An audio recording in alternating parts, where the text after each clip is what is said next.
Good evening.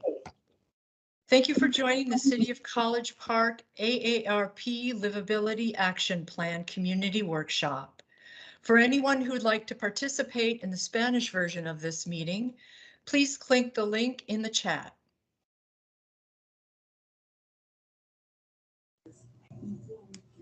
My name is Karen Miro from the Prince George's Planning Department, and we're so happy you're here this evening.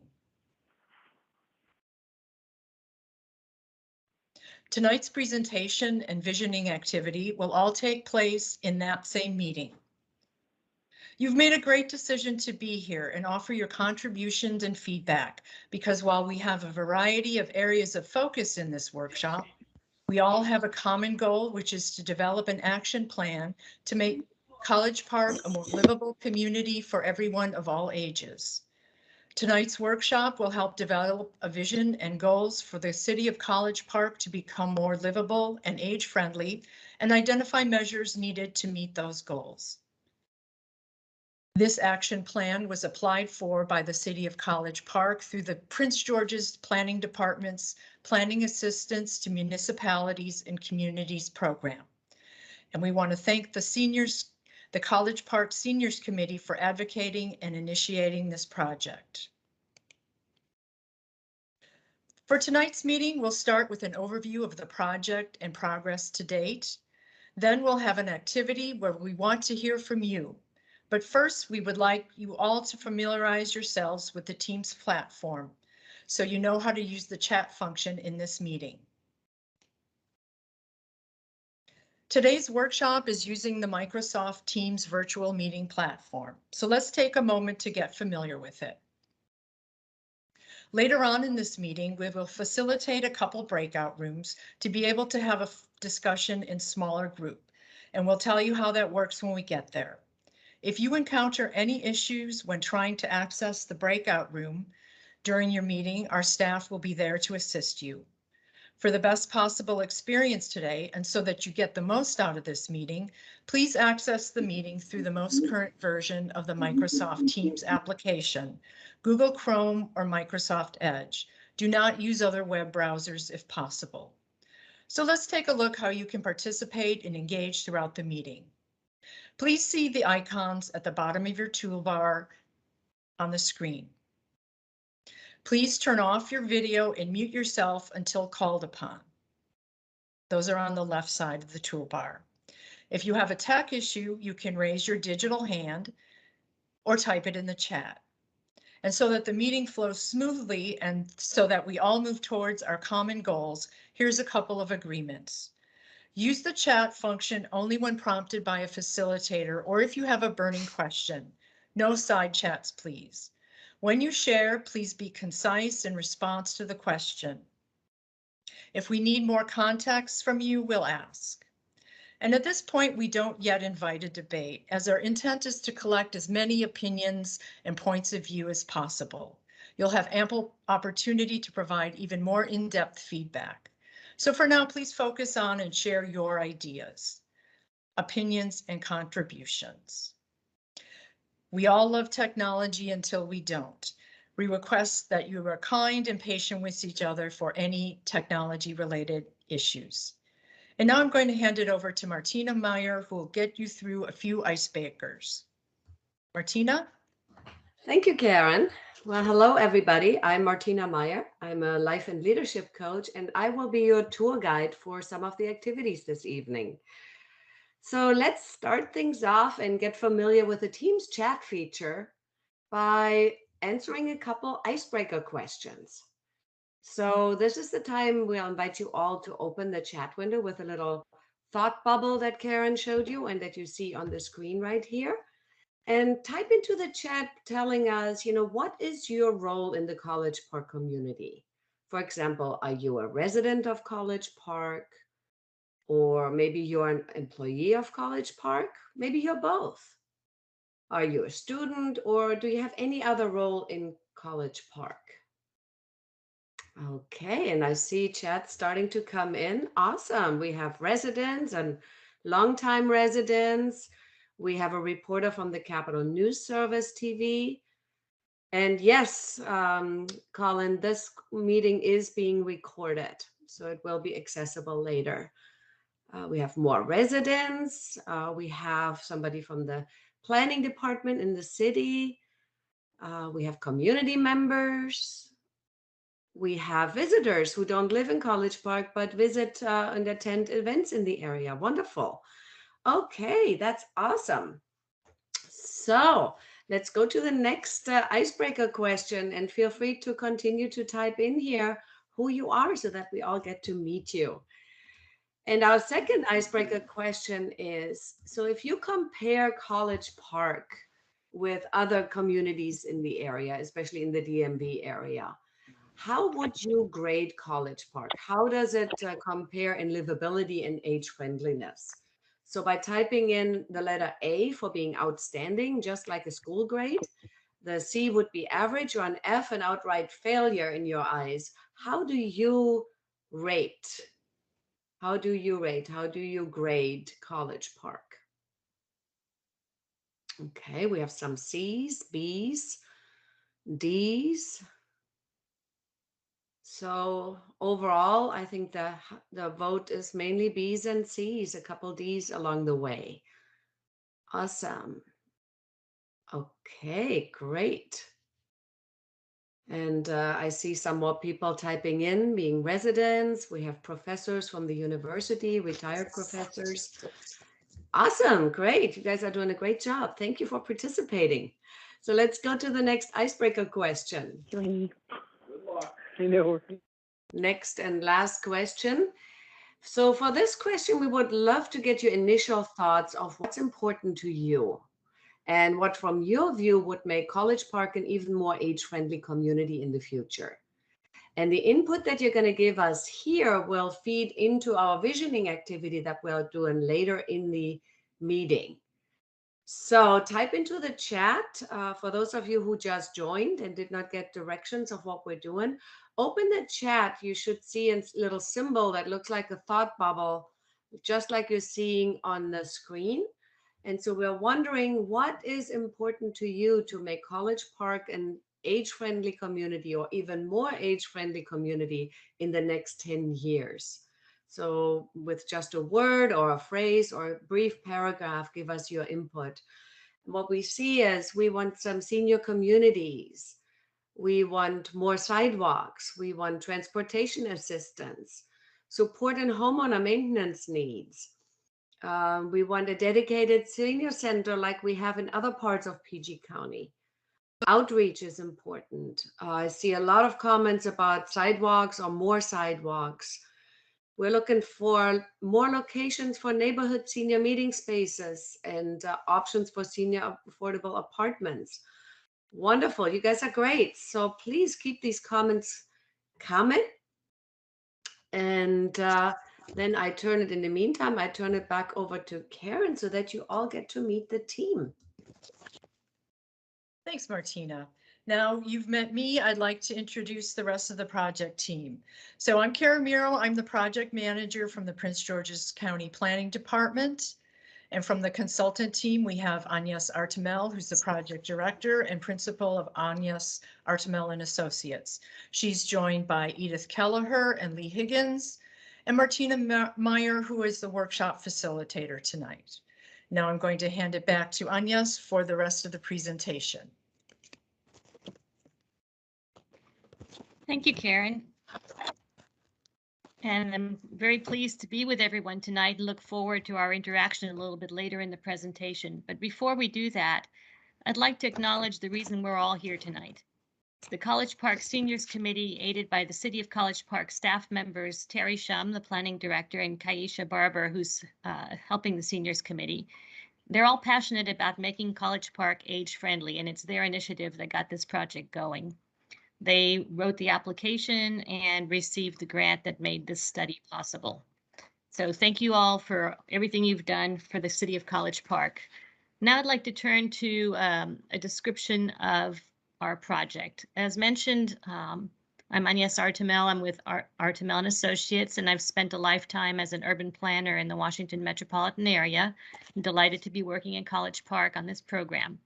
What we're trying to do is to recommend a series of actions and programs to make College Park a community where everyone can age in place. In its application, the City of College Park asked to focus on 5 areas: housing, transportation, communication and information, social participation, and health and community support. So those are the areas we're looking at and that you'll hear more about as we get along in the presentation. I'd like to interrupt for a second and give a note about College Park's age profile, because it's unusual, and you know why. It's because you have the university, which has so many young people attending classes. Because of the campus, College Park has a much larger population of 18 to 24-year-olds than the state of Maryland as a whole. This also means that those in other age groups represent a smaller percentage of College Park residents, but the senior population is growing. The city's population of those 65 and older increased 14% from 2010 to 2019. And preliminary 2020 census data shows an additional increase to 2,328 people, a total 23% increase in 10 years. So it may be a smaller proportion of the total population, but it is a growing senior population. Now we'll talk about what makes a livable community. I'm not going to read this whole definition to you, but this is the definition that AARP has come up with as guidance for this program. Basically, livable communities encourage active participation by older residents. They're good for public health and the environment. They promote social equity. They meet community needs. They engage residents, help the economy, and provide features that benefit everyone. Livable communities, most importantly, feel like home. Each municipality's goals are different, but the core goals for livability and our goals for the City of College Park are to enhance the city's age friendliness by assessing the city's assets and developing an action plan to improve livability. Discussions such as we're having tonight are crucial to the success of this project.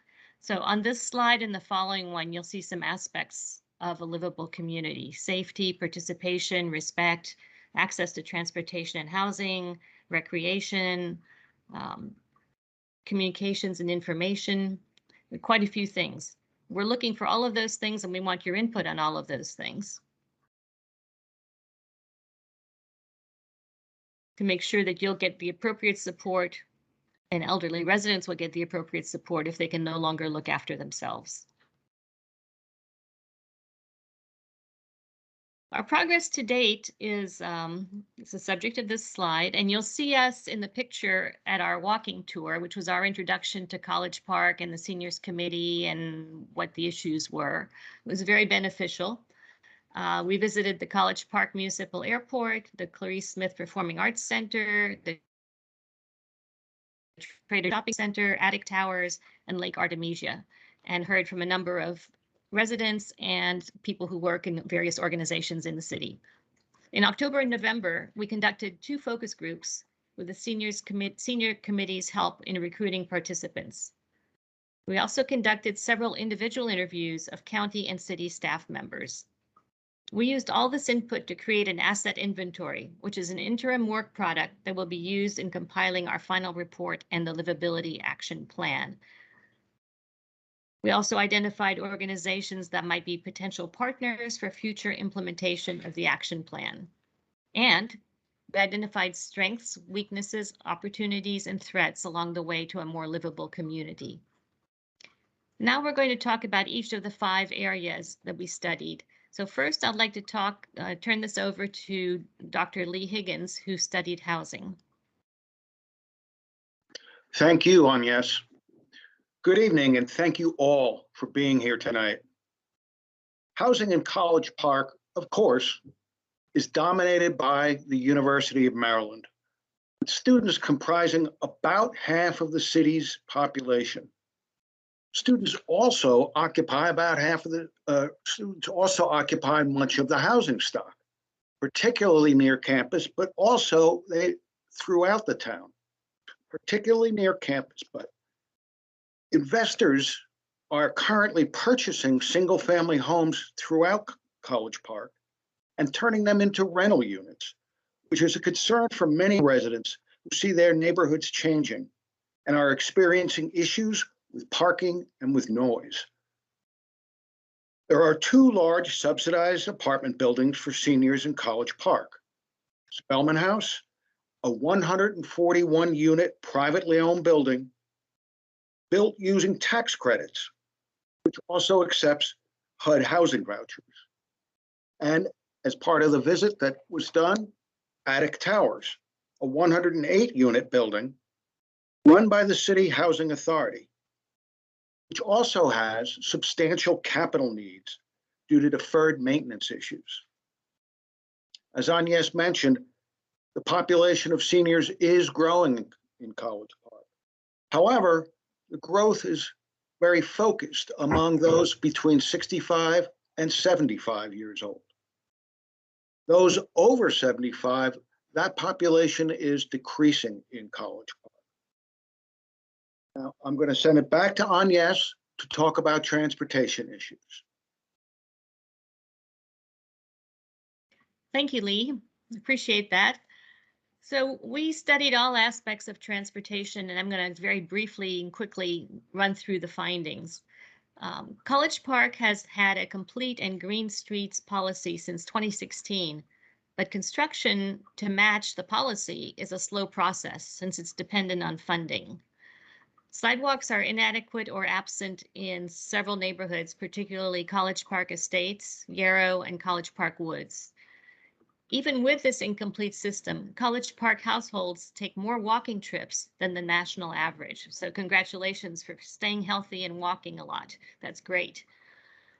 Bicycle and pedestrian trails are plentiful and are mapped by Prince George's County and MNC PPC. There are many choices and they go lots of places. In fact, I just found out today that there's a walking tour from College Park to Alexandria to Mount Vernon along a Greenway Trail, which is a really cool thing, 40 miles. But anyway, seniors are able to access free or reduced price local transportation through the College Park senior buses, call a cab, and volunteers at Neighbors Helping Neighbors. Safety is a bit of an issue, but that's because you're part of the Washington metropolitan area, which is notorious for being congested and people ignoring speed limits and crashing their cars. So it's not really your fault. You're just a victim of the metro area. Public transit, including rail and buses, is relatively plentiful in and around College Park. And of course, you'll be getting the Purple Line stations in a few years. Public transportation subsidies and volunteer transportation help seniors with affordability and achieving the last mile into their neighborhoods. In terms of overall transportation costs, College Park is average among AARP communities. And now I'd like to introduce Edith Kelleher, one of our team members, who will cover the final 3 elements of our study. Edith? Thank you, Agnes. I've been sitting here watching a lot of these comments continue to come in on the chat. It's so wonderful. I'm glad you all are revved up, and we're looking forward to a very successful mural board activity with you in the second part of this meeting.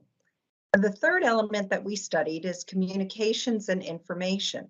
The City of College Park distributes information through its communications manager. Most regular communication is accomplished online, of course, these days. The city and county both have robust websites.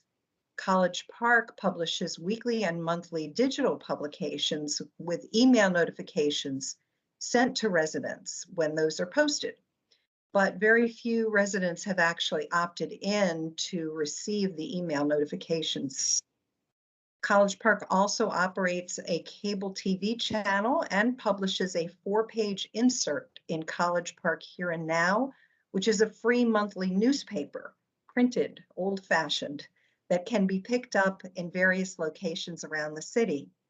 A College Park residence guide is mailed to households twice a year, but not into apartments. College Park policy prohibits events by non-government organizations from being listed, but College Park Here and Now does have a community calendar. There's limited information available in Spanish, and residents of senior housing are probably more aware of things than others, especially emergency alerts. And moving on to our next element, which is social participation. Prior to the COVID-19 pandemic, the College Park Department of Youth, Family, and Senior Services hosted 3 senior gatherings weekly, including tours and bus trips. Attempts were made during the pandemic to hold virtual events, but they were not well attended. Staff has emphasized wellness checks with phone calls and porch visits, as well as home delivery of things like arts projects. Only a few classes for seniors are offered at the county's College Park Community Center / Youth Sports Complex, and there's not a county senior center in College Park, as we've seen in the chat being mentioned. Some of our focus groups participants expressed this desire as well for a new senior center, perhaps in the northern part of the city. Volunteer opportunities are offered by the county, city, and other organizations, and there are opportunities for civic engagement, including attending or watching city government meetings, contacting elected representatives, volunteering to serve on a city board or commission like the Seniors Commission, and also attending meetings such as this one tonight. And our 5th and final element is health services and community support.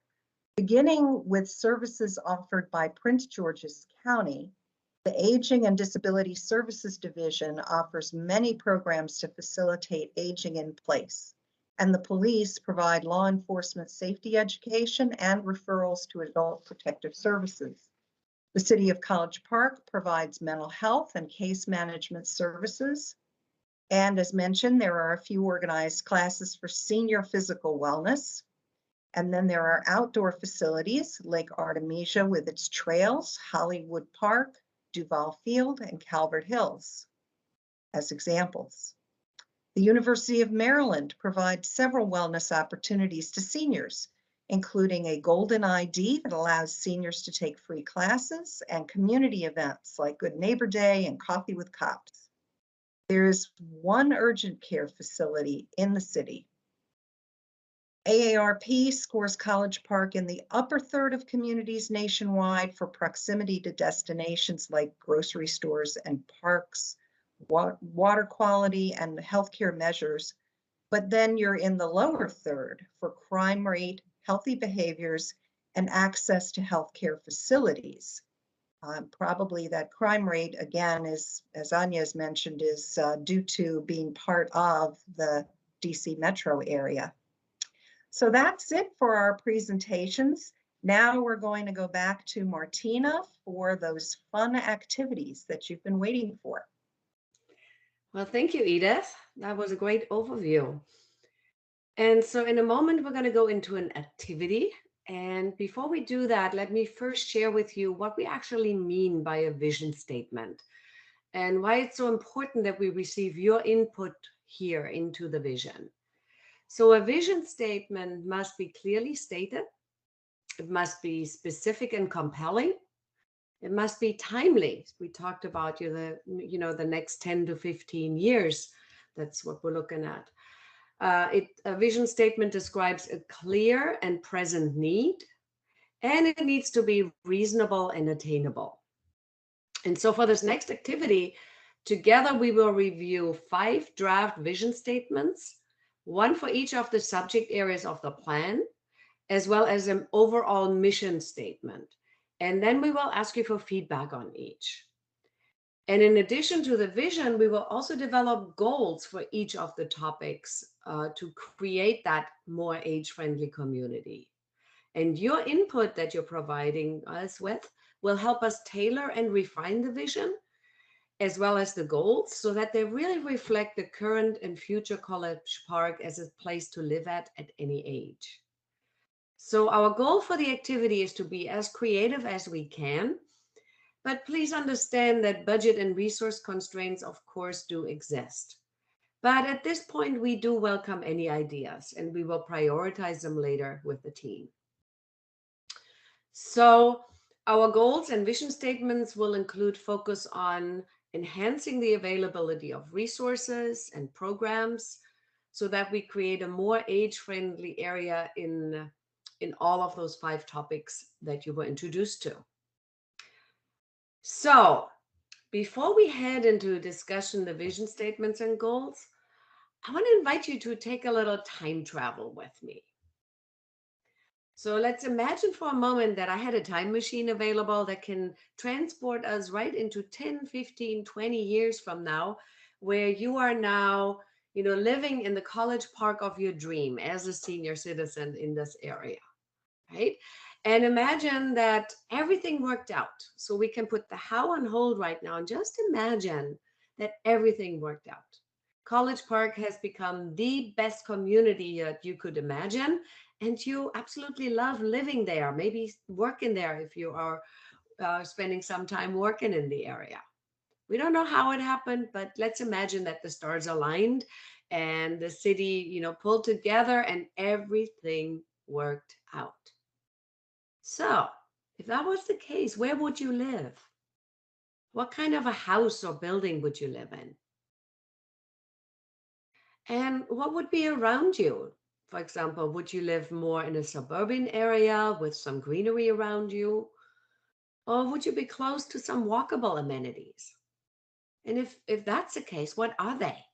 Like, do you have grocery stores in the area, or a coffee shop, or a community center? What would be close to you? And how would you get around? Would you use the metro? Would you use a bus? Are you driving your own car? If so, how is parking? Let's imagine it worked out. How would you park? Would you be using a bike or ride shares? Maybe you have some volunteer drivers taking you places. How would you get around? And what else would add to the quality of your life? What resources would you have available? What would have improved?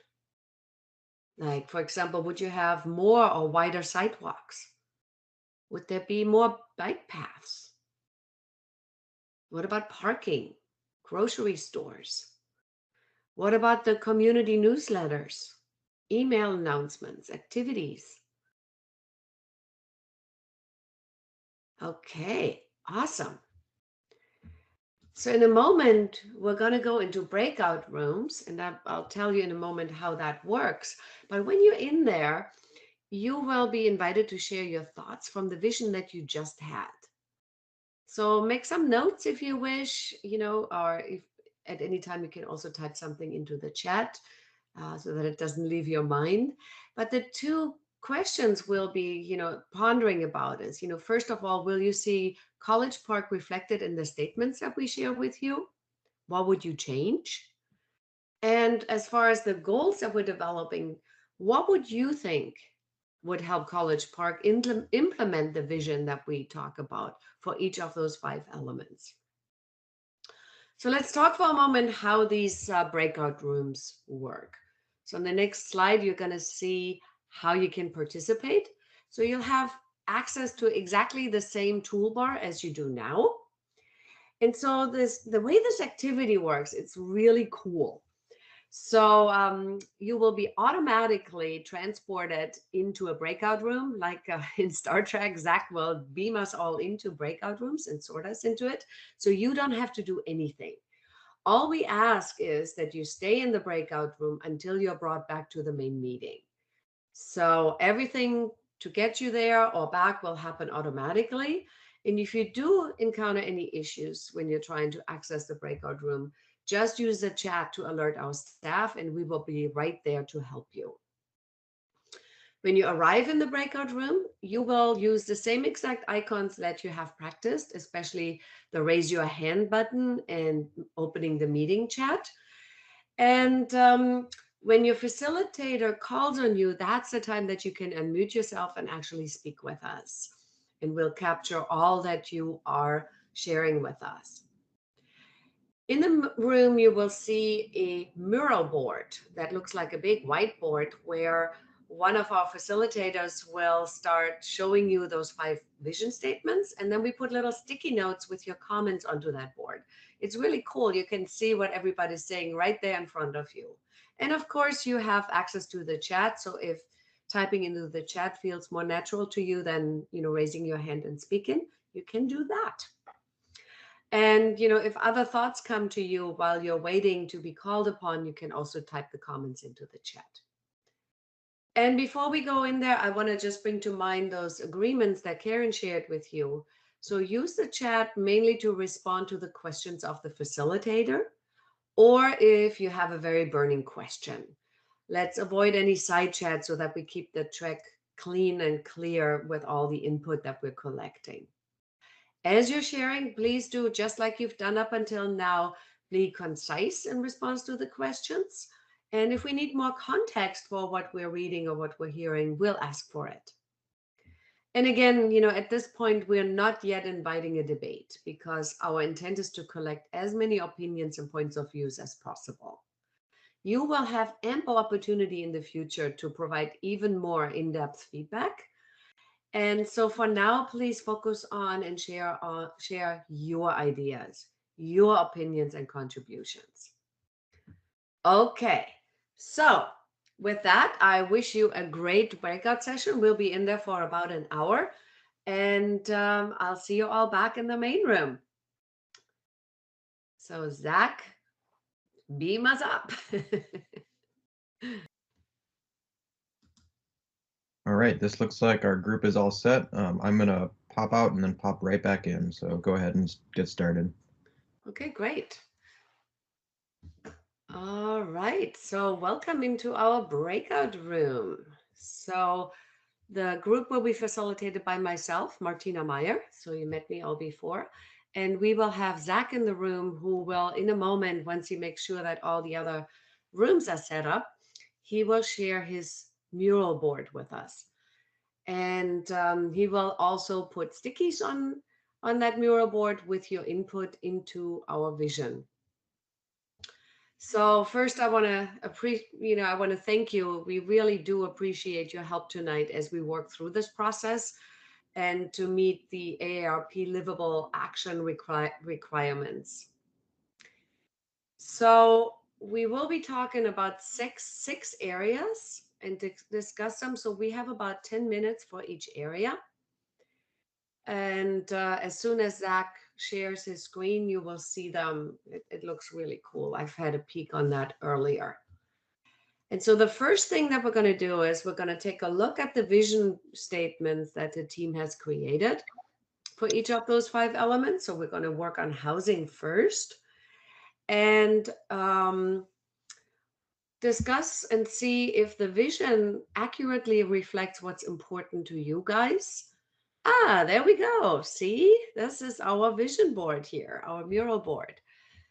And so there you see the 6 areas, housing, transportation, communication, social participation, health services. And then we're going to also talk about an overall community mission statement. And once we are more clear on the vision and got your input there, we're also looking at what goals are most important that College Park should focus on and implement, in your opinion. So keep in mind that a vision does not actually exist today. And can I ask all of you to mute yourselves and keep the camera off until we call on you, so that we keep the recording clean. And, if you have any input, you may raise your hand or you can type into the chat. So I'm going to pull up my chat again to make sure I see it. There we go. Okay, so let's zoom into housing. And as you can see in the housing, on the housing mural board, the current vision reads, College Park offers a variety of safe, affordable, well-maintained housing types to meet the needs of all age, income, and ability groups. So that's our vision for the future. And I'm curious, how is your vision reflected in this statement? What do you like about it, or what do you not like about it? What would you change about the vision? So let me take a look at our participants to see if somebody raises their hand. So to raise your hand, you might have to move over the screen a little bit, and that brings up the toolbar, and you should see a little raised hand item. Okay, Mary, you're the first to raise your hand. Thank you so much for going first. Let's get yourself unmuted by just clicking on the little microphone icon. So what do you think about that vision statement, or what would you like to offer?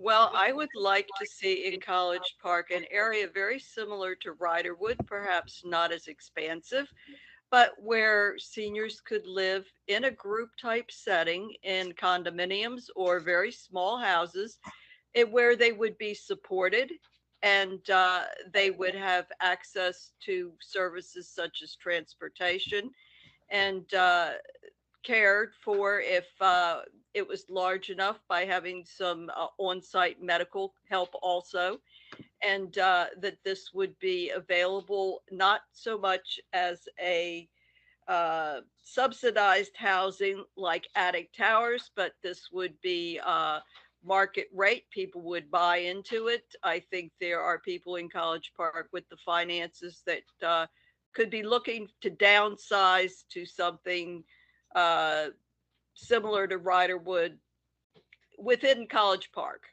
within the city limits. Awesome. Thank you so much. That is great feedback. What a great idea. So who else would like to add? Okay, Marianne. Feel free to unmute yourself by clicking on the little mic button. Yes. I like Mary's idea very much, and I wanted to expand on it a little bit in that I think it's worth pursuing the opportunity for, I think it's called cooperative housing, that we could have arrangements such as the students do, as in the varsity or something. We don't want to live with them, but the idea of separate dwelling areas, you'd have your own private space, but shared communal space, like living, dining areas, but each individual resident would have, your own private bedroom, den, kitchen if you wanted, etc. Also, I'd like to see more work with developers to, since we're having so much development in the city, to include affordable housing. I know the city's trying to work with them on some tax incentives. And then additionally, just the option for retrofitting, so people can actually stay in their homes. Awesome. Thank you so much. What great feedback. And Zach, we somehow lost our mural board, and that we're seeing your team screen right now. I'll get that right back up. So, okay, great. So, and I saw chat comments saying that I like the vision statement the way it is. So let's take a look also at goals. What priorities would you say? So Zach, if you move us over to the goals, what should we focus on in your opinion? So, there are some examples written here, like, advocate for co-housing for people of all ages to live separately but together, similar to what you guys just said. Senior housing to be repaired or renovated, homes to be modified for accessibility, assistance for first-time home buyers, or zoning and city codes allowing for flexibility in housing arrangements. So again, you can raise your hand and or type into the chat anything that you feel is most important to set as a goal. Adele, yes, please unmute yourself and Share with us. I support the advocacy for co-housing for people of all ages. I think that's a great idea. And there could be a communal space for people to, a lobby for people to meet in. I think one of the things that's really difficult in this university town, however, is to find housing for seniors that isn't going to include a lot of housing for students. I mean, I like having students nearby. It adds diversity and fun to the neighborhood. But, when you want to go to sleep at night, you don't want parties. You don't want a lot of noise. It's different to have people have a different lifestyle when you're out and about, but not when you're trying to have a quiet evening in your apartment. Yeah. And they're building, more and more apartments. Like there's this big one going up right on Route 1, but which, would be great for somebody like me to move into, but how do I know I won't be surrounded by students? Yes, great input. Thank you. So advocating for co-housing, access to communal space, but also having quiet areas that are away from the students and the parties so that you get to throw your own parties, right? Thank you, Adele. And I see in the chat, Aaron offers that, the advocacy for seniors aging also solo with no one is something that we need to look at. So Aaron, if you want to type a little bit more into the chat, are you talking about so that we should offer some more assistance for seniors that are aging solo so that they have access to others and company when they choose to? Or some support for those that are aging solo, or that opportunity, because community is a choice for many people, right? Okay, let me go and look in my participant screen again. Okay, I see Miriam has her hand raised. Miriam, please unmute yourself. Yes, I think we need to have a housing that would allow for different different degrees of care so that somebody could age in place. So let's say they go to the house when they're totally independent, and they go to the apartment when they're totally independent. But then if they need more care, then this facility would offer that. And then if they needed even more care, so it would have different levels of care. I don't see something like that in College Park, but I know other communities that have it. Congregate living facility. Okay, great. Thank you. Thank you. Access to different levels of care. And Mary raised her hand next. Yeah, I was going to go on to the senior housing repair and renovate, but we can go back to the other questions, certainly. I would like to have a directory of some sort that would list honest local people that could be called upon when you need things done around your house, a little plumbing work, a little painting work, perhaps getting your grass cut, getting your snow shoveled, getting your shrubs trimmed. Because if you can maintain your property, you probably would want to stay in your home to age. And if you could find good resources locally that are dependable and honest, it would be really helpful. So some sort of a directory of these services would be really helpful. Awesome. Thank you, Mary. And I have Susan Whitney, if you want to unmute yourself. Hi, thank you. This is very related to some of the other comments we've heard, but I have a friend whose parents live in Richardson, Texas, and they live in a building that in a lot of ways feels like a higher end version of a dorm, really. They have their own dining hall there, and they get meal tickets as part of it. And so everyone gets together. once or twice a day, depending on what plan they purchase. And everybody sees each other, and it's quite a scene. They have cocktail hours. It's a very vibrant community. That development in particular is very high end, but I don't think it has to be so expensive. I think you could have the same kind of conviviality without it having to have the crystal chandeliers and whatnot. So I think that would be a really interesting model that would keep people engaged. Great, thank you. And we'll take one more, Dan Oates, and then we'll move on to the next section. Sure, thank you. Yeah, Dan. So I think maybe I am very, very far from even the vision of my retirement in the future as a younger person in College Park. But I think, it would be interesting to think about the housing question, not only about what housing is needed for seniors, but about what housing is offered in College Park overall that will facilitate a community that is desired and what is a livable community for for everyone.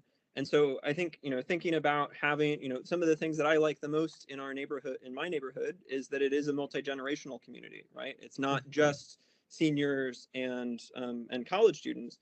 And I think, having co-housing options, a possible future vision of College Park that I think would be a failure would be, having co-housing options and student apartments, or only houses owned by investors who use them as party homes for college students.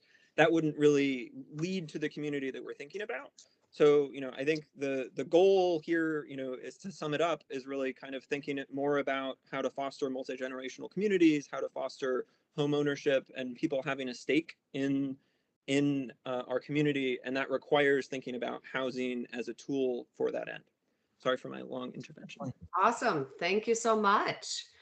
And we do have a couple more comments in the chat. And I ask those of you who still want to contribute, please type your input into housing into the chat now. And then we're going to move on to the next section, which after housing, we're going to talk about transportation, I believe. So Zach, if you can move us down into the next section. Let's take a look at the vision that the team came up with for transportation. So the transportation, it says that we are looking to build a variety of convenient, low-cost, multimodal transportation options are available to residents and employees in College Park. So the question again is, do you see College Park in this vision? And in your vision, that you travel to, what do you like? What do you not like? What would you change? And what's most important to you? So again, you can type into the chat or raise your digital hand. I'm going to move back over to our participant screen so that I see you guys when you raise your hand. And as always, I invite you to keep yourself muted, to keep the recording clean when you're not talking, and then unmute yourself the moment that I call on you. So what thoughts do you have about transportation? And I see some chats coming in, so I'm going to take a look here. We have more chats coming in about housing, the idea of multi-generational, the idea of loving to have parents live with them, close to them, but not with us, like granny flats and things like that could add to it. Okay. So now let's take a look at transportation. What do you envision for transportation for College Park going forward?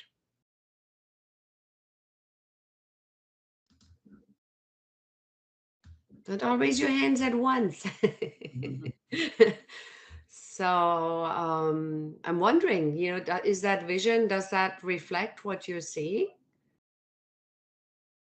Do you want to add any details? I know the Purple Line, Metro Line is coming to College Park, so I'm assuming that's good news. And also let's take a look at the goal side, right? Some of the goals that we could consider are sidewalks, crosswalks, trails. What about reduced fare?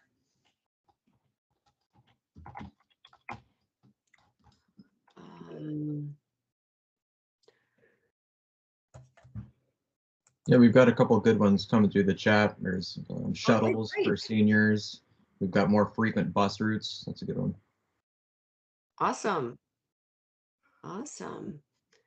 And I see a hand raised. Stuart, please unmute yourself.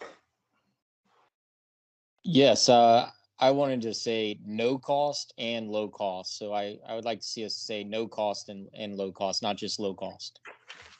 Okay, thank you. Low cost and no cost bus options. All right.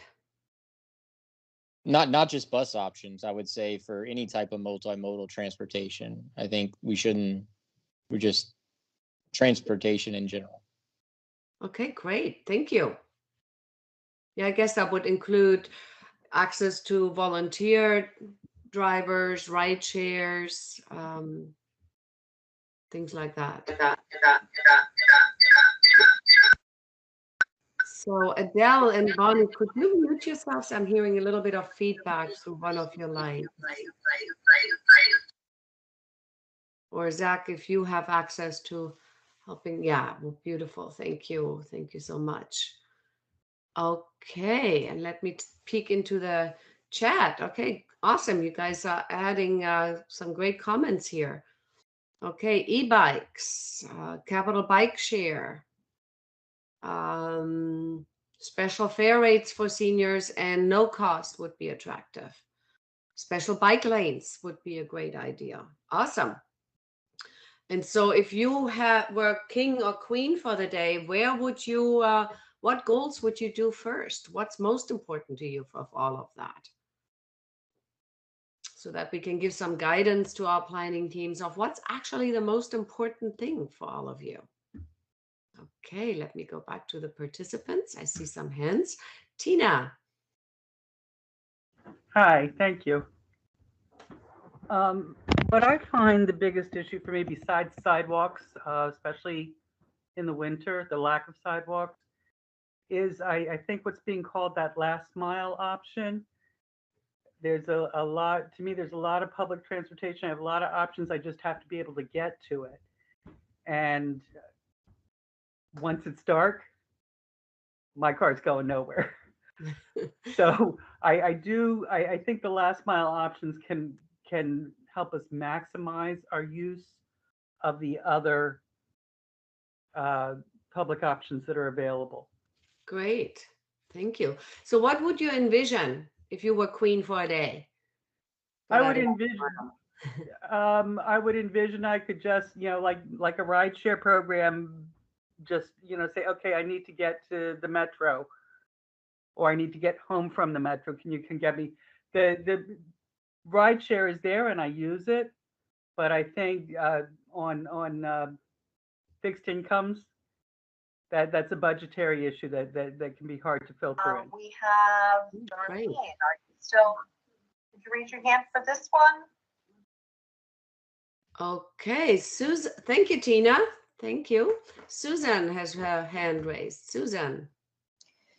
I'm really echoing what my colleague, Dr. Esther, said in the chat. I think a shuttle for seniors that would circulate throughout the community, either on an appointment or, an appointment basis, or have a regular route that kind of went to, like the CVS, the grocery store, the metro, perhaps a route such as that might be helpful. I know we have the UMD bus right now, but that does have a lot of accessibility, and I think it's free for College Park residents, which a lot of people don't use. But I don't know if people are comfortable riding the UMD student bus. I don't know if they'd rather have a dedicated bus for seniors, but that's a couple ideas.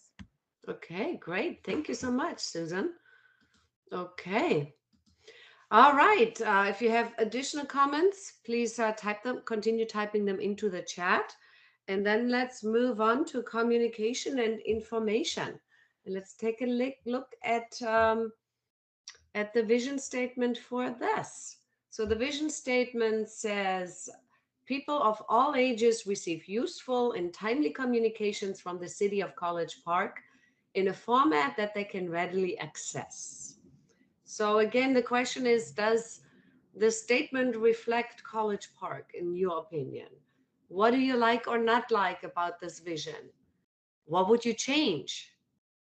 And I think for detail, it's a good idea to take a look at the goals, right? That gives some more examples of what does it actually mean, communication from the city.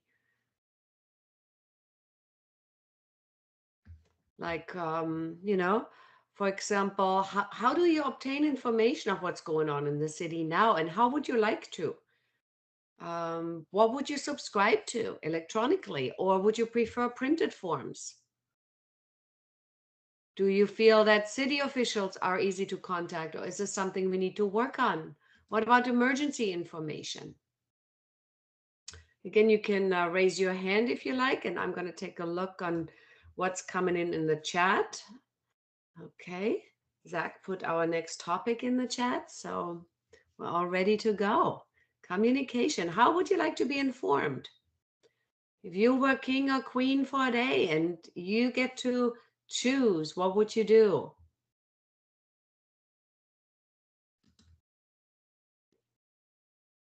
Would you receive emails? Would there be a particular app like Nextdoor or Facebook where you receive information? Would you prefer letters or postcards or newspaper? Would there be whiteboards in certain areas? What's your idea? Okay, I'm going to take another look at the. Okay, monthly town halls hybrid. So meaning like virtual and live, I'm assuming. We're getting some comments that here and now is already a great thing that's happening. We like getting papers in the mail. Communication, a lot of communication has shifted online, but that's not accessible to everyone. So we should have communication hubs throughout the city. Awesome. Free or low-cost internet from the University of Maryland or the city. Robocalls might be a good way of reaching people with information. Awesome, thank you. And we have a couple more, a little more input on transportation. To have, and Dan actually put a link in there for the public info from the public transportation to see what might help access and assess it. Okay, great input, thank you. Let me take a look over, and I think Susan has her hand raised. So Susan, go ahead. Yes, I believe Marianne might have mentioned this earlier, but I do wonder how good a registry we have of people who are aging in College Park. And I think that's kind of crucial anytime we want to reach out to people. If we don't have a complete list of who we're reaching out to, that's problematic. So I do think a database is important. But then also, as others have said, just sending out mailers, maybe to kind of say, we're creating this database, you know, get in contact with us so we have you on our list so we can let you know what's going on. Thank you. That's great. And I think, Zach, we might want to mention the idea or the desire for a directory for maintenance and other, you know, services might also be a communication issue, not just housing, to have something like that available, because we somehow have to communicate with each other on what we can do for each other, right? So, okay. Let me double check what else is coming in on the chat. Senior newsletters, email, Okay, we got the database. Awesome. So again, the communication is not just for seniors, I guess, right? And not just about communication from the city to residents. We heard earlier that some of the newspapers limit the communications. So how about communicating amongst residents? Okay, a seasonal catalog, like a seasonal directory. Awesome, awesome, awesome. Okay, great. So let's move on to the next area, and feel free to let the minds run if more comes to your mind about communication. And the next element is social participation. So social participation, our vision statement currently reads, College Park residents are provided a variety of opportunities to be engaged, including social, educational, and volunteer activities. So, in your opinion, is that a worthy vision for College Park? What do you like? What do you dislike? What would you change? So, Zach, if we can move to the social participation area. I just see the goal. I don't see the vision just yet. Ah, there we go. Awesome. Awesome. Awesome. So. Yeah, I think we skipped the goals portion for the last one. Oh, okay. So let's go back to the communication. So thank you. Thanks for keeping me on track. So what goals would be most important for you when it comes to communication? So if we had to choose, between the printed newsletters and the emails or creating a database, what would be most important for you? Okay, let me go over here. Okay, I have A. Smith has raised their hand. Hi. Hi. I believe that getting the communication in various forms is important, but to bring the people in, like I mentioned about the seasonal catalog that comes out, putting a directory in that would help people get information, using the students as well. They could be used as interns with the creation of something like that, because there are a lot of students here. So we could use them to help to be a bridge between the seniors and the younger people in the neighborhood. So it's something that we could try to work together on instead of separating the seniors from the younger people in the College Park area. That's great input. Thank you. So I hear a theme of more togetherness and multi-generational. So that sounds like multi-generational communication as well, not just housing. We have to somehow come together and talk, right? Awesome. Let me take a look at the comments. Okay. So leveraging neighborhood associations for information. We need to upgrade the search on the website. I'm assuming that's on the city.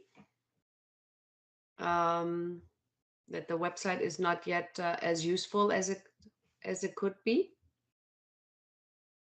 And it looks like we want a variety of modes in communication. Okay, let me go over to the participants slide again.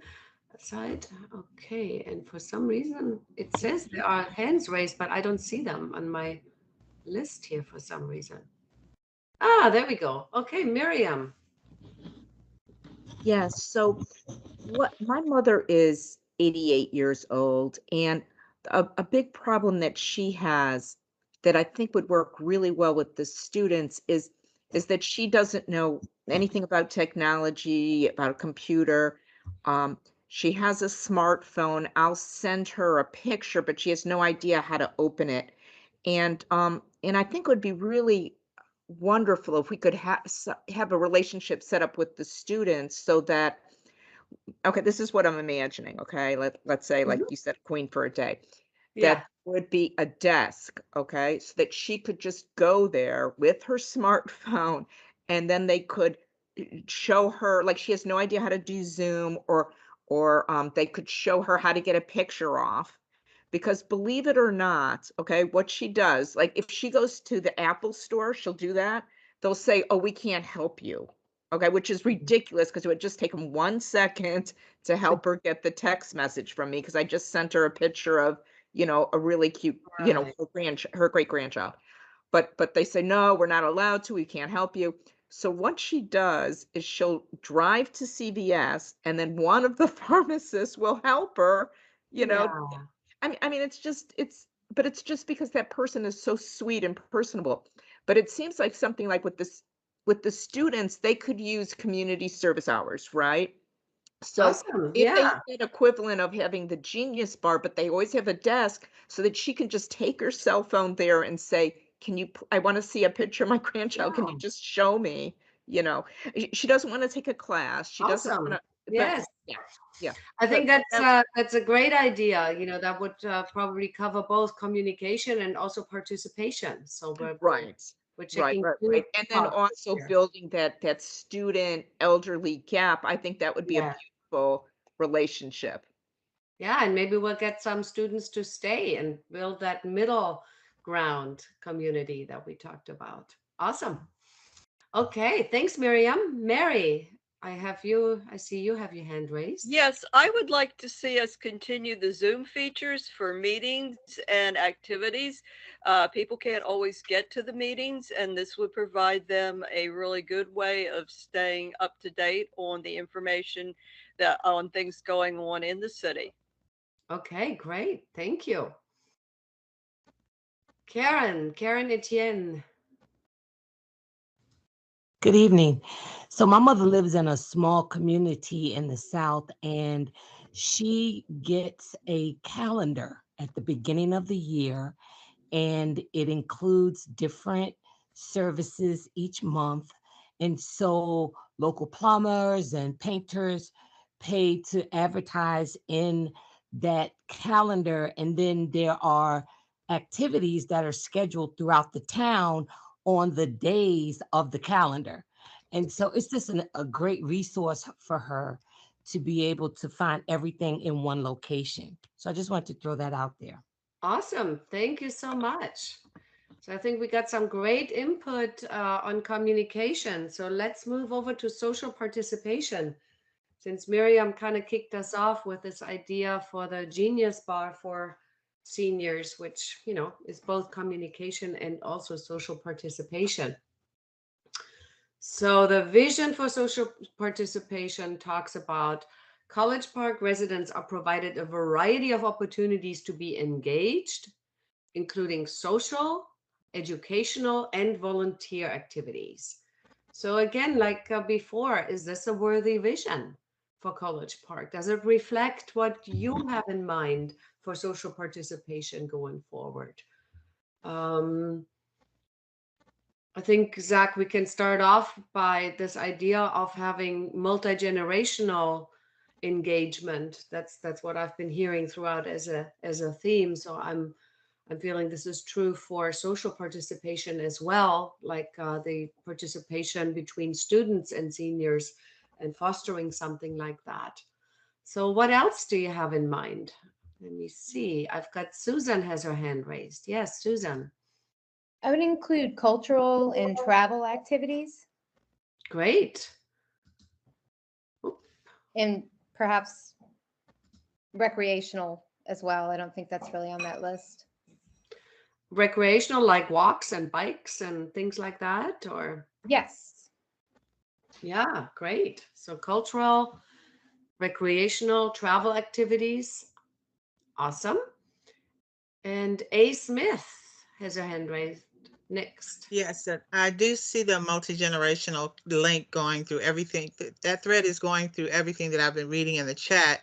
And what sounds like needs to be discussed or could be done is something that's regular, something that the people, the elderly people and the, not elderly, but the seniors and the young people can look forward to, like a monthly event or a place that they can call their own together, that they can look forward to going to. Someplace that that is theirs, belongs to College Park, and then the students could have pride in it as well as the seniors. So something that has a continuity to it that everyone could look forward to participating in, and having events like the other participants have said, having community-based events. And I know that there is one event every year, I believe I've seen. I've only been in College Park for a couple of years, but there's one event that I've seen that happens regularly. But there's still so many people that don't attend these events because they don't know about them. So getting out event plans on different platforms, and then also making sure that that the attendance matches what we're getting out there, and letting people know that, okay, this is going to happen every month, or this is going to happen bi-monthly, so you can count on this happening. So put it in your calendar, and we're going to see you again next month or month after Great, next. awesome. Just the same way people have community neighborhood meetings and things like that, we can do something entertainment centered, as well as information centered. Great, thank you. So entertainment, continuity, and making sure that those plans are communicated on different platforms to reach as many people as possible, so that we get them registered and also build that directory, right, that we talked about. Awesome. Adele.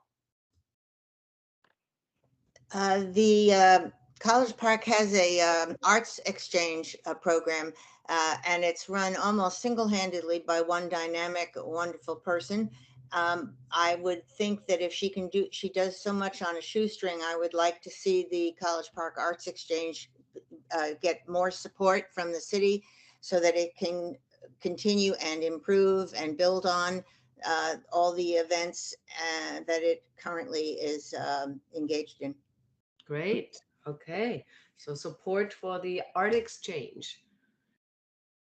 And let's take a look at the goals, because, you know, the vision only makes sense when we also add some attainable goals. So if you had to choose, again, if you were queen or king for a day and you had to choose between all these different areas, where would you put the time, resources, and staff? Some of the examples for goals were a drop-in space for seniors, government provides volunteer service opportunities, free or low-cost continuing education opportunities, volunteer opportunities, partnerships with local organizations, an assortment of social opportunities. Yes, A. Smith. There are two things I wanted to mention. I was heavily involved in the Prince George's County Public School, Prince George's County Public Schools for several years. And if I remember correctly, students have to earn a certain amount of volunteer hours in order to graduate. I'm not sure which high schools or middle schools are in this area, but students who need to collect their hours, I've always told them to go where your career leads you. And a lot of them can go to college in a college town and volunteer for things like this, where they can learn more about higher education. They can also learn from the seniors by volunteering for those types of events. And a drop-in space for seniors is a wonderful goal. It goes along with what I was saying. If they knew they had a place to go every month, they would probably show up. Great, thank you. And Zach, we got some great comments in the meeting chat as well, you know, including many participants talk about orchestrating student resident chat sessions, and that communication, neighborhood mixers, ice cream socials, cookouts in the park, regular communication and visits to isolated and disabled residents for whom it is a little bit more difficult to engage physically, neighborhood bonfire, The Berwyn Neighborhood Bonfire is a great example. We talk about partnerships and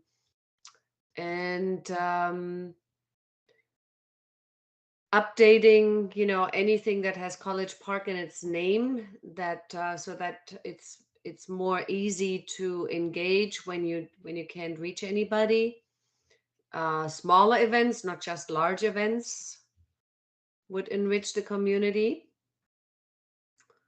Robust community associations. So there might be some support there. Okay. All right. So we got a lot going on for social participation and communication that seem to go really hand in hand.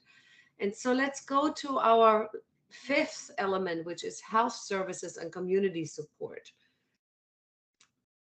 And the vision that the team came up with for that is the physical and mental health services and wellness activities are effective, affordable, and accessible for College Park residents of all ages, abilities, and incomes. So like before, the question is, does this statement reflect what you would like College Park to be and feel like? What do you like or dislike about the statement? What would you change about the vision? What comes to your mind about health and community support? I think, one thing that's already reflected is this, vision of multi-generational, that we have this accessible for residents of all ages, of all abilities and incomes.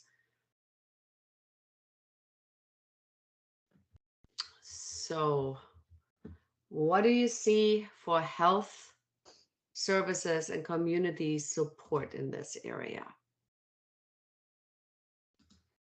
Okay, A. Smith, yes. Sorry, I hope I'm not taking up everybody's time, but I've seen ads. Here we go again with the paper. I've seen a lot of ads for doctors in the area, dentists in the area, and things like that. But a lot of them are either fee-for-service based, or they don't take people's insurance and things like that. And I think this is where the directory would probably come in, where we would be able to assess the different services by health professionals are available, and then we could decide, okay, this is here, this is here, this is here, where can I go? And as far as mental health services, I think that we are woefully neglecting the mental health of our communities all around Prince George's County, not just in College Park, but our mental health services are lacking. And it seems that something has to happen before they up the mental health services for maybe a day or a week or whatever, and then they go back to the status quo. So getting the word out always seems to be the biggest problem. And then people are always concerned, well, do they take my insurance? So possibly finding a place where, either a community center or a civic center or someplace where a mental health, a physician or a mental health services agency could take turns running this system, or running a health week or things like that. Something that people could count on. Okay, the mental health team's going to be there this week. Okay, I want to go see this person, or the doctor that I usually see is not available. I can go see that doctor on that day. Just something that the seniors and the young people can take advantage of. Great. Thank you. Thank you. So some of the ideas that we see in the goals also that the team came up with is, what about re-entry into the workforce training for seniors? How do you feel about the accessibility to services? So, Ms. Smith just gave us some good ideas here.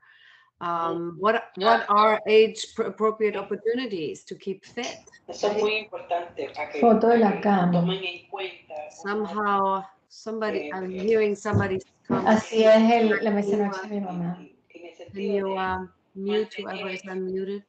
crean esa comunidad. Okay, Dan, you have your hand raised. Dan Oates.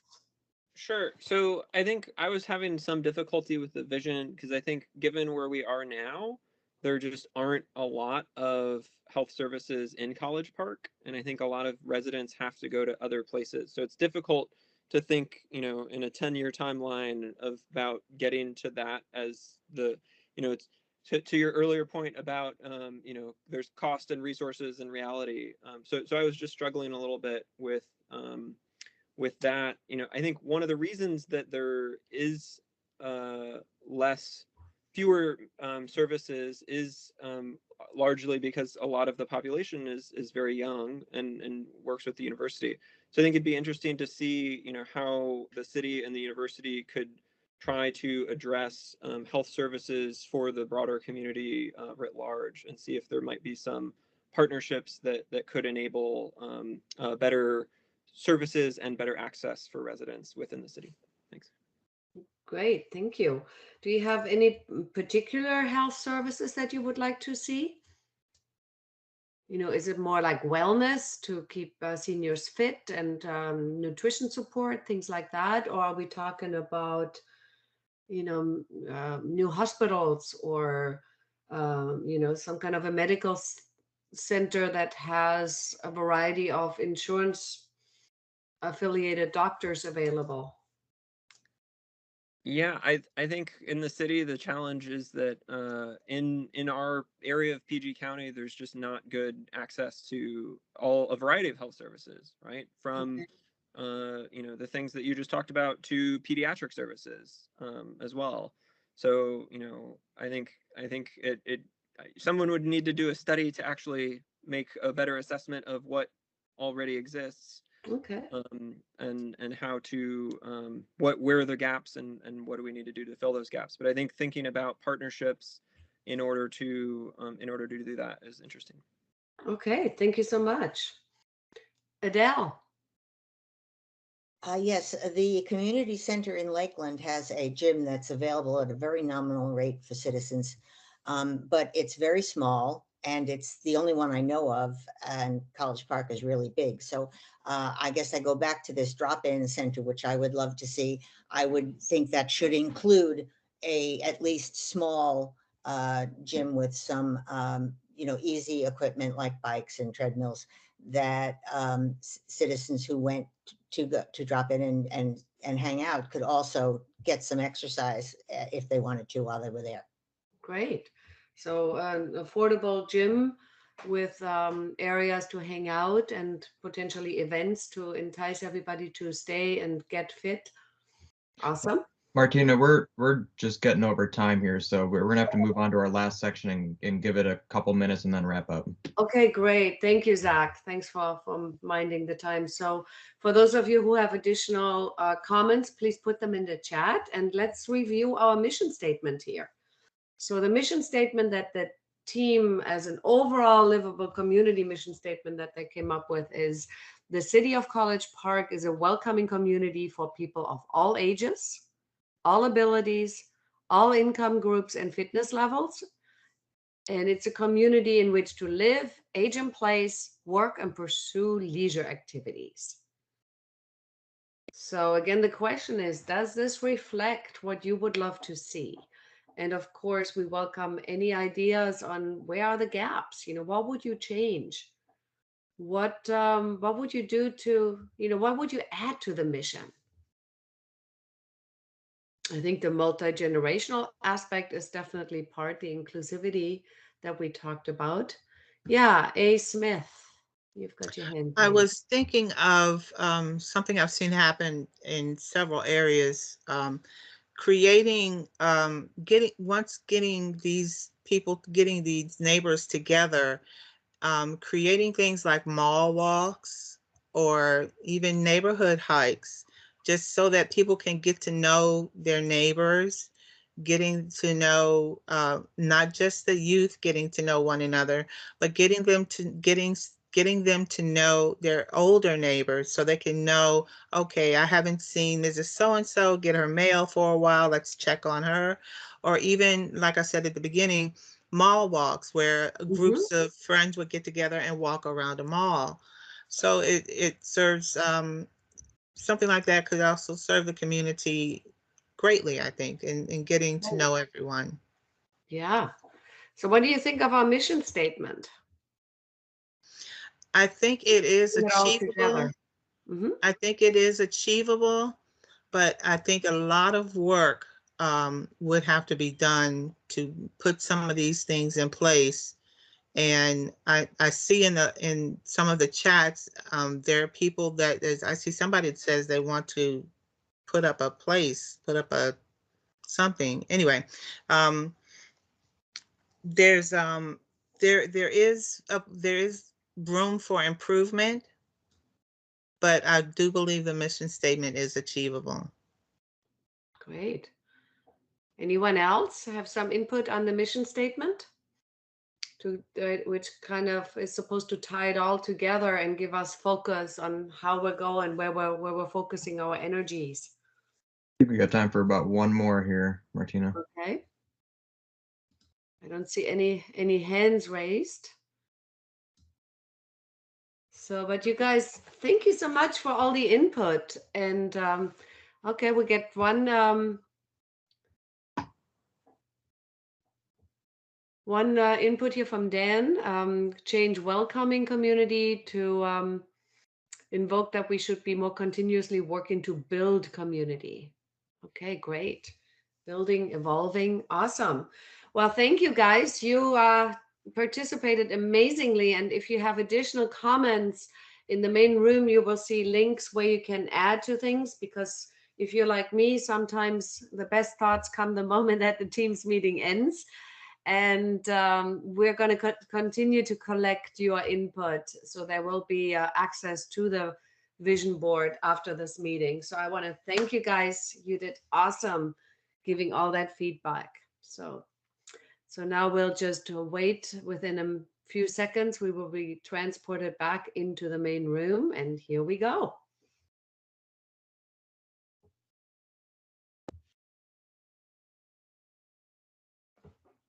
Let her turn her camera off. So we'll see when we get.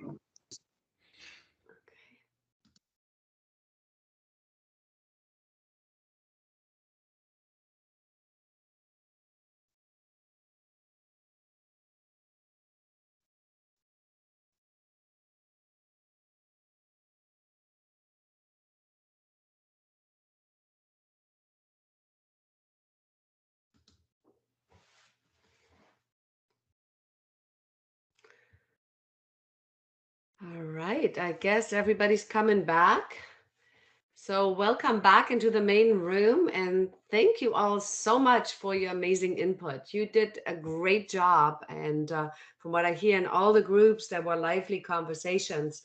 So I'm going to turn this over to, I believe, to Karen to go around the room quickly and have our facilitator share some of what they heard in each room. So room number 1, I believe, is Agnes.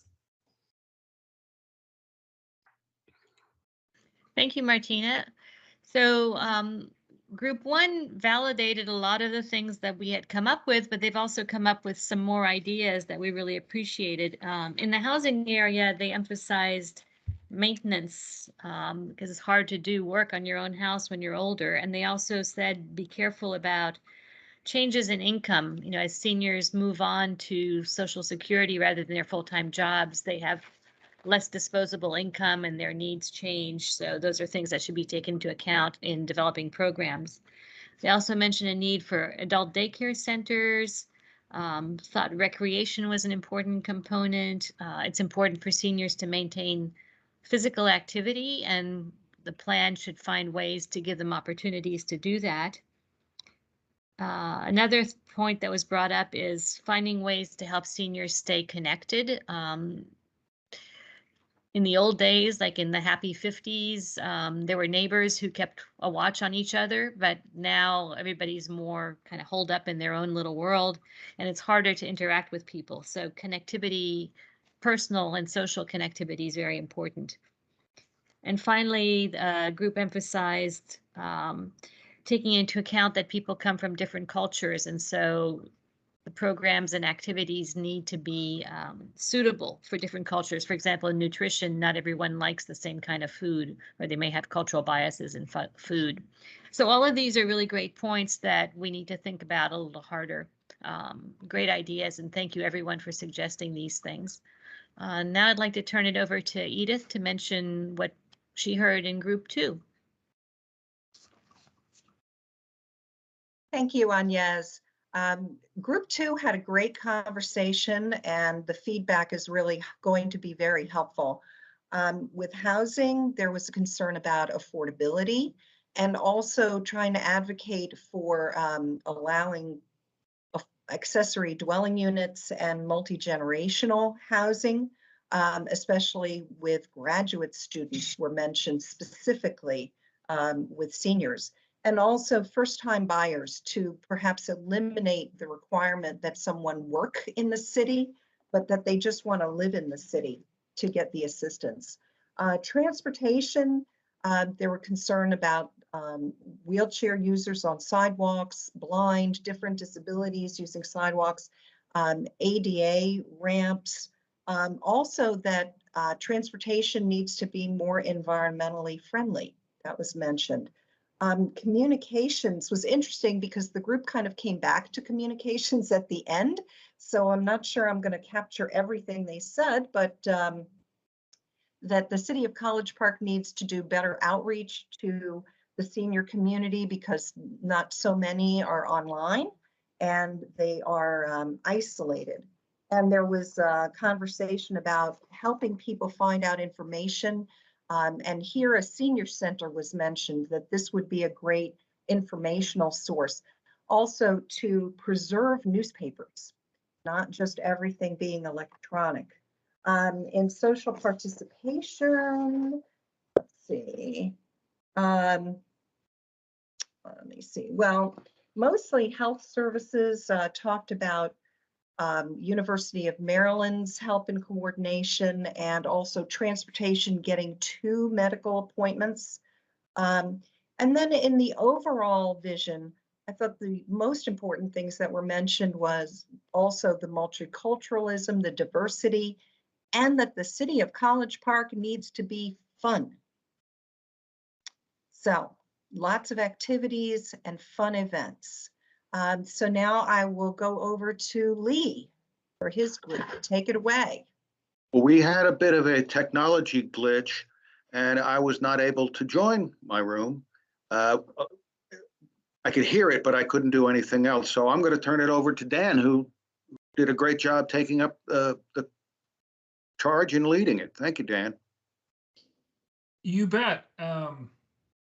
So some of the things that our group came up with for housing goals would be missing middle housing, and also middle income housing, accessory dwelling units. For social participation, looking for civic government engagement opportunities, such as this meeting tonight, should be incorporated into the vision. Then also that College Park, the vision for social participation, that we should include cultural activities, art, music, history, local history, museums. Some of the goals for social participation should be that the government could kind of serve as a clearinghouse for volunteer opportunities. For transportation, we want to make sure to include visitors such as children and guests in the transportation options. We thought that the goals for transportation were excellent. For communication, we want to make sure the goal is that the majority of residents have an idea of activities, resources that are available. For health services and community support, we would like to see in the vision, we'd like to see that incorporate some intergenerational participation gathering places. And a goal for health services would be to reverse the trend of older ages by increasing support for aging in place, and for overall livable community mission statement. Had a good quote here that College Park should be a place to thrive at every age and ability. So that's what we had. Okay, thanks. Thanks, Dan. So I'll give a summary of our group, which was very lively. And just like the other groups, a big theme was to be more multi-generational. And that went through all 5 categories. In housing, the idea was to have more group type settings, kind of like the students have, where you live in your own area, but you have access to activities, communal spaces, and even transportation options. Whether that's a co-op or some kind of not necessarily just subsidized housing, but also housing for purchase, where you are more in a community area. In transportation, the request was for not only low cost, but also no cost options, especially for the last mile. There are some shuttles right now that help with that, but that could be improved with some more support. Communication and participation, we had a lot of overlap because participation will increase when communication increases, and our group wanted to see more involvement of students and creating opportunities where students can educate seniors and vice versa, like a technology genius bar for seniors, for example, run by students that help give more access to these virtual worlds that we operate in today. For participation in the vision, our group wanted to see included also cultural participation, recreational, and travel. So this might include mall walks or bikes or walks or even travels together, things like that. And again, communicating that on multiple platforms is really important so that we have it in print and virtually. And one participant asked for more support for the already existing arts exchange that's currently run by one person and could be broadened. In health services, it seems to be that there might be a gap in College Park, that a lot of residents actually seek health services outside of College Park. So it might benefit to make a closer analysis of what's actually needed in health and wellness.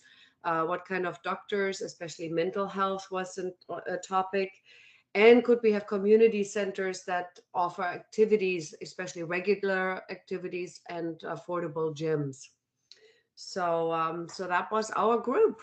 And I'll turn it over to our Spanish group to hear what we heard in that room.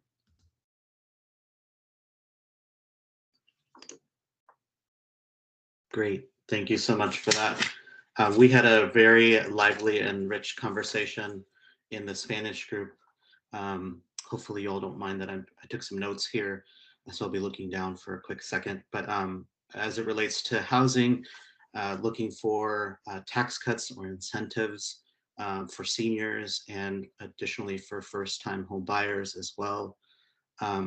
Looking for more robust programming in other languages, especially in Spanish, more constant material in Spanish, some other forms of communicating with the community in addition to just virtual or online would be really helpful.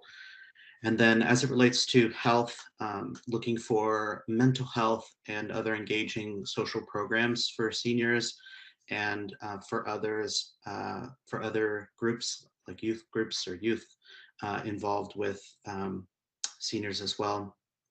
As it relates to transportation, looking at safety as being one of the big topics here, and then also seeing if there could be a better way or faster way for transportation or buses to arrive in a timely manner.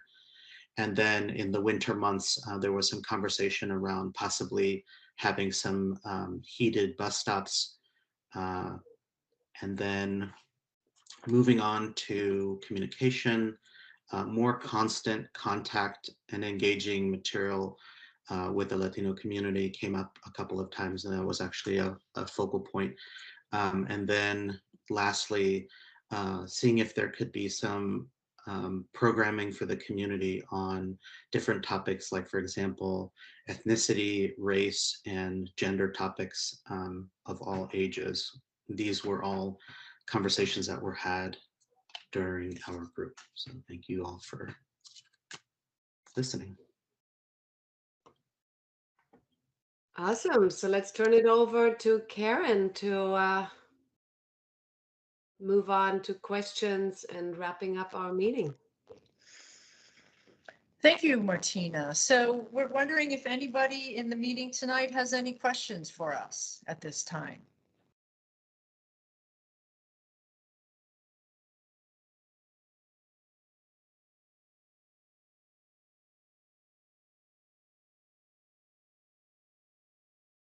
Feel free to take yourself off mute and go ahead and answer your question for us. So Bonnie has her hand raised. So let's see if we can get her unmuted to ask a question.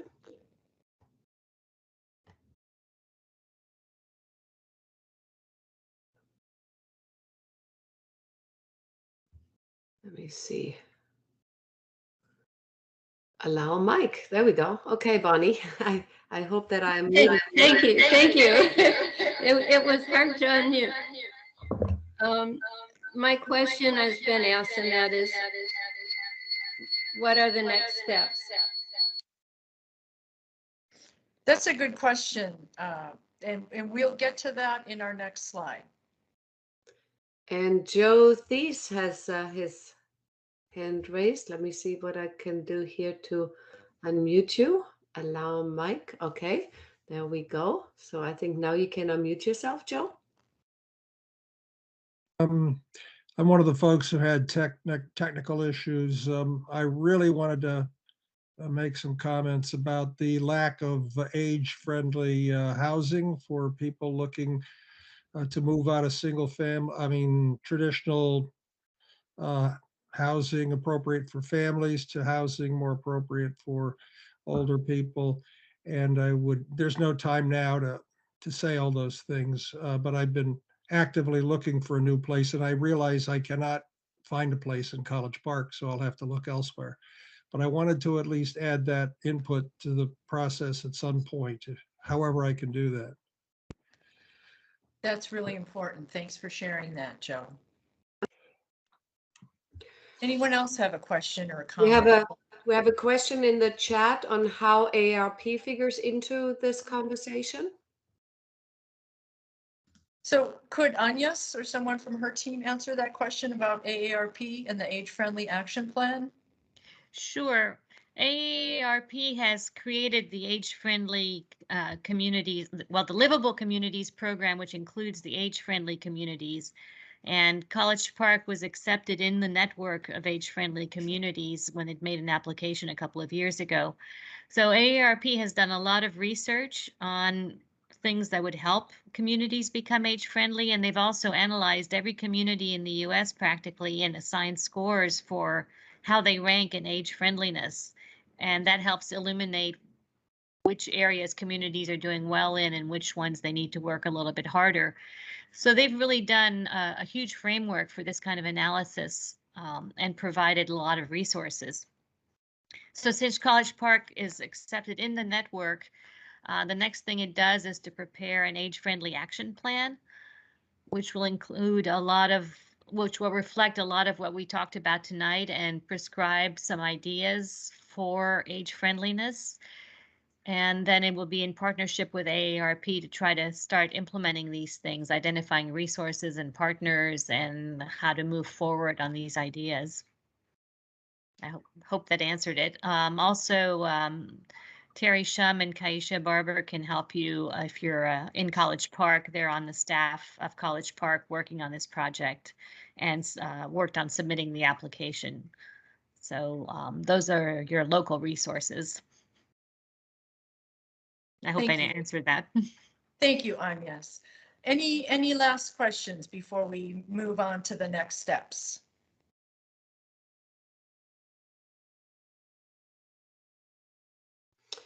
I have one question. How do we give input into this process going forward? For those who had technical difficulties accessing the chat or, being able to unmute themselves and participate. That's a good question. And we'll get to that in our next steps. And if there's no more questions, we'll continue. Yep, nothing in the chat and no hands are raised. So I think Okay. we're glad to go move on. All right, thanks. So after this workshop, all of the breakout vision boards will be combined into one and will be made available on the websites for up to 2 weeks for continued community input. So if you think of anything else after tonight's meeting, and especially for those of you who weren't able to attend tonight, you can still add your thoughts. After that, the project team will use the input to prepare a draft community livable action plan for the city of College Park. With that, the project team will present their findings to the mayor of College Park and the city council. And then following the city council discussion, the consultant team will prepare the final action plan. So again, please make sure to stay tuned and follow us on either of the project websites. The first one there is the City of College Park Age-Friendly Action Plan website. And then the Prince George's County Planning Department has the Age-Friendly Action Plan information too. And as I said, both of the mural boards will be posted to each of those. So if you have other thoughts or comments you'd like to add to those, they'll be posted and there'll be instructions for how you can grab those little sticky notes and add your comments. And as a reminder, we'll post the recording of this meeting and the materials of the meeting website onto the meeting website after tonight. And you can also contact the project team by email. Here's my email address. And you can also reach out to Terry Shum or Kaisha Barber at the City of College Park. On behalf of all of the presenters in tonight's meeting and all the collaborators behind the scene, we want to thank you for joining us at the City of College Park Age-Friendly Action Plan Visioning Workshop. Have a wonderful evening.